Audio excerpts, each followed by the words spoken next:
I said, weddings are just ceremonies. Nobody's going to remember what your wedding was like. If you like spend $100 million today for a wedding, the following maybe the same day there's someone else that is spending $2 billion.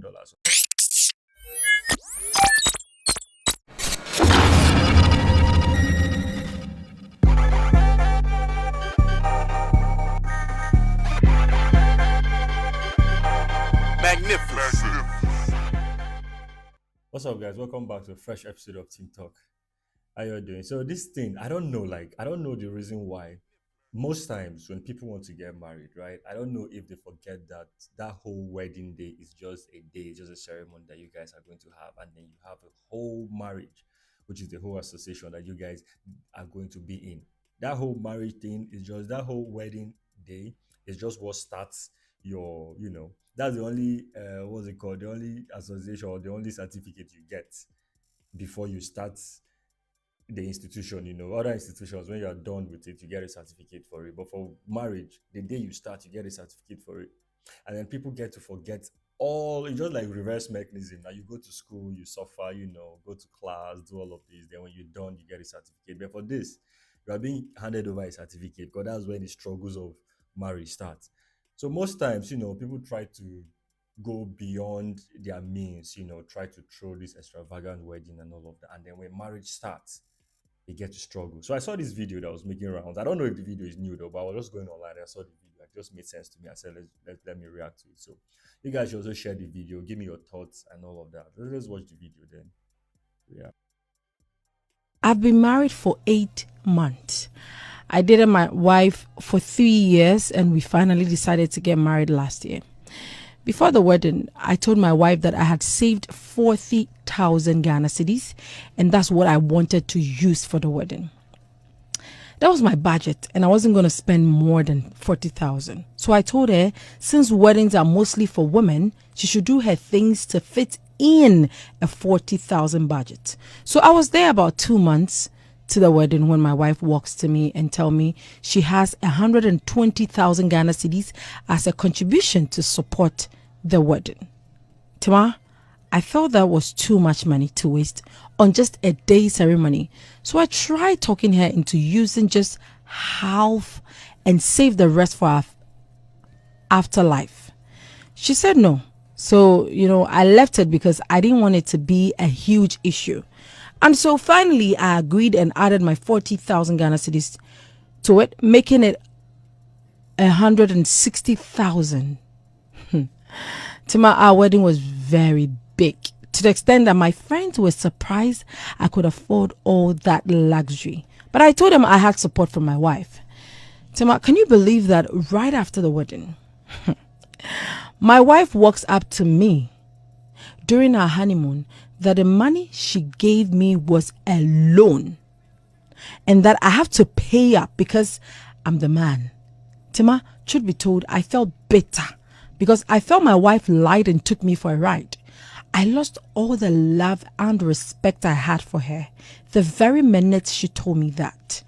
Ever since we came back home, I haven't touched her nor eaten her food because after I finished paying her money, I have decided to divorce her.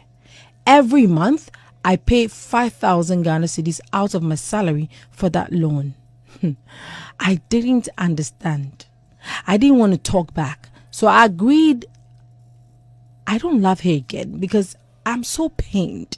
Tima, I have decided to also take a loan and pay off the money so I can fast forward my divorce. Tima, men can also cry.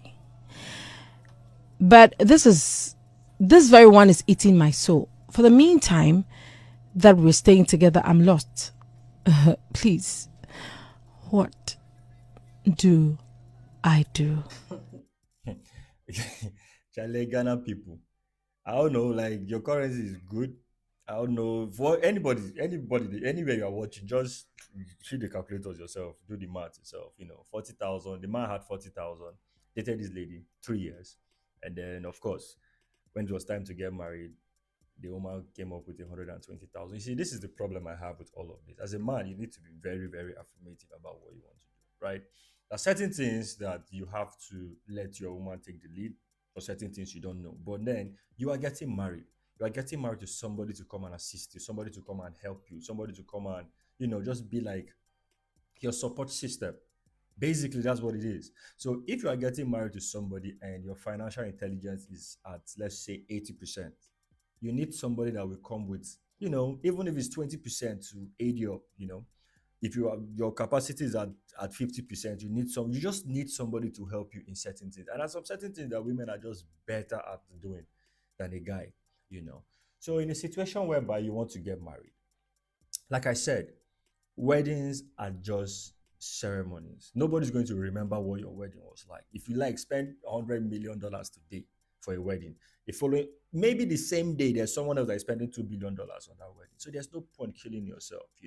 So if you are financially intelligent enough to understand that, okay, I've already had a budget of 40,000 and I want to use this 40,000 for the wedding. Why did you bow down to the pressure of your wife coming up with, okay, I have 120,000? First of all, this is it, right?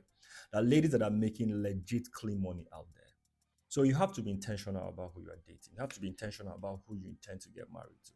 You understand? So if for any reason whatsoever you are dating somebody and okay, this person has a capacity to come up with 120,000, because from what he has said, obviously the girl does not have the capacity to come up with 120,000. That's the reason why he asked, and she was like, okay, these were my savings and all of that. Because if somebody is working and the person is earning, let's say, 120,000 every year, and you've been dating her for 3 years and she has worked for a couple years, I'm very sure you're not going to be surprised. Oh, where did you get this money from? You get, so obviously the girl didn't have the capacity to raise that money.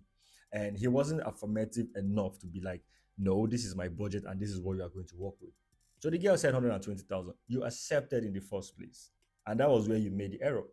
You had no reason accepting that. You are the one getting married. You are the one that know what you want to do. You know the kind of person you want to marry. You know the places where you need your wife to support you, and then you go out and look for that kind of person. I am not big on divorce and all of that. I'm not really big on that. So him saying he wants to divorce the woman, well, I don't know. Whatever he decides to do, that is fine. But my point is, don't go into these marriages. Don't go into these long-term relationships you are going to have with these people if you're not going to be able, to stand your feet on certain things. Now, that lady now, like under the comment section of this video, a lot of ladies were complaining, are you not a man? You are a man, you should be able to, say something, stand by it. Because ladies will come out and say something else. Oh no, I don't. I want a man that will also always listen to me, and I want a man that will always discuss this. But they were the same ladies under the comment section saying, "Oh, are you not a man? Why wouldn't you just say it's 40,000 and that's it?" So ladies will say something else and react to something else. You get. So for this guy, I don't know, but man, look, guys out there, right? When you want to get married, look for somebody. Look, you know the reason why you want to get married. Maybe you want to get married to have children. Maybe you want to get married because you just feel like it's time for me to get married. Maybe you want to get married for, certain things. But now, that wedding, in quote, that wedding ceremony, that day, is just what, 24 hours. Where I come from, traditionally, you have to pay the money, do all of that. So, and as a man, if you don't have money to traditionally marry somebody, then you have no business getting married, for a start. Yeah. So let's have that out of the way.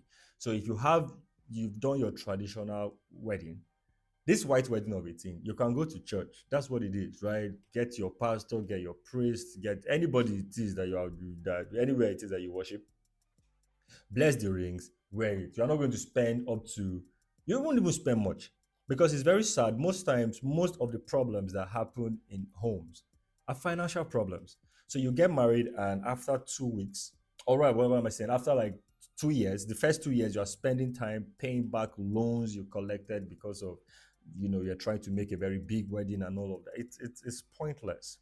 You get. So you can do that. Like Worry Pikin, this Nigerian comedian Worry Pikin. She said when she got married, she was broke, so she could not have a wedding that she wanted.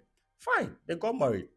Big deal. Now she did this very big 10-year anniversary with the husband. They traveled, gone on honeymoon, all of that. It makes perfect sense. So at the point when you have money, you can go ahead and throw money around like that. But if you don't have money, guys, look, let me just put this thing out there. You have to be very intentional about what you want. You want to get married, be intentional about who you want to get married to. You have to check, I don't, this is very surprising. Like I said, if you have dated somebody for 3 years and the person does not have the capacity to come up with 120,000, obviously 120,000 comes out from somewhere. You need to know what's up. Where's this money coming from? Because I'm going to be your husband. We are going to be in this marriage for life. So I need to know how you're making money. Do you understand? That, like I said, that ladies, shout out to all the ladies out there, hardworking ladies, strong women that are making legit money. Different. Making money is easier than retaining money. You get, because you can get a job now that paying you X amount. But now, how do you manage that money? How do you spend? How do you divide this money? Okay, this is going for house rent. This is going for my transport. This is going for my feeding. This is going for school fees. I still need to have a certain amount left. I need to do investment and double that money. That is harder than making money. So you have to know the kind of person you marry, how the person is with money, and all that. So for this guy, I don't know what to tell you, but you messed up from the jump. Your marriage has been based off lies and all that. I understand his point for losing all the respect he has for the woman because she basically lied to the guy. And of course, some people said the money was for the woman. I don't know. Maybe that's another angle. Maybe the woman owns the money. It was no loan. And if I were to be the guy and he wants to divorce, there's no point paying the money back. All you need to do is just divorce the woman and then let her go and pay her loan because it was her choice as well. So she has to take responsibility for the action that she took. So maybe in her next marriage, in her next life, whatever it is that she wants to do, she'll understand how it is to manage money because it's absolute rubbish. You cannot take loan to have a wedding ceremony. It's not by force. Nobody's killing you. There are plenty of people that have done simple weddings, chapel weddings. They just go there, meet the priest, meet the pastor. That's it. With few family members, done. Probably spend all that because that's a lot of money. 120,000 Ghana cedis is a lot of money, you know. And then he brought his own 40, making 160,000. So that was too much money. So from the jump, if you cannot tell your wife this is what we are working with, even if the wife has the money, if you cannot tell her that, then of course you lost it from the jump. You should be able to say some certain things and stand by it affirmatively that this is what I want and this is how it's going to be in some certain things. You get me? So that is what it is. So in a nutshell, guys, find what it is that you need your woman to come and support you because when you're getting married, like I said, is to get support. You're getting married to get support.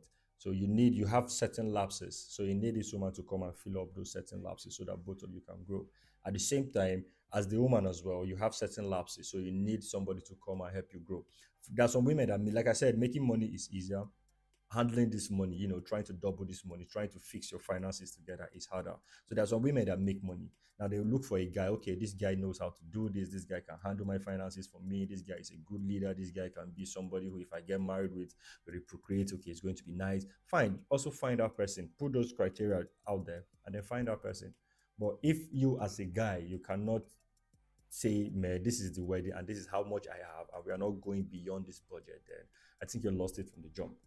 So I don't know. Whatever the guy wants to do, I have basically I'm not big on divorce, like I said, but I think that he messed it up from the jump. So anybody who wants to go out there and get married, please, if you're getting married, there's some certain boundaries you shouldn't like money is hard to make. Money is even harder, like I said, to keep. So know what you're doing. Know the woman you have, know the boundaries that she's in. If somebody that wants to throw money around and do all of that, you've been dating her for 3 years, you should know. So she wants to throw money around, and that's not the kind of person you want. Leave her alone. And this is some of the mistakes that we get to make. Like everybody has whatever it is that they want. So if there is a guy, or if there's a girl that is not just meeting up what you want, then there's no point being there. You can just leave, find someone else.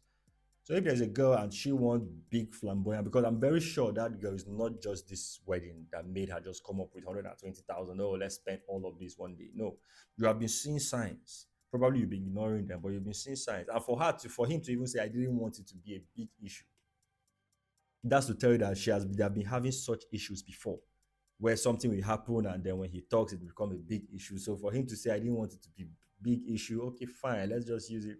Nah, I think he lost it from the jump. So, anyways, that's my take on this. I hope you guys learned one or two from it. Get somebody who is in your space, get somebody who you want to get married to, but that person is somebody who fills up those lapses that you have, and then you guys can all grow together, support one another. and don't spend your money uselessly because of wedding. Just my opinion. Stay blessed.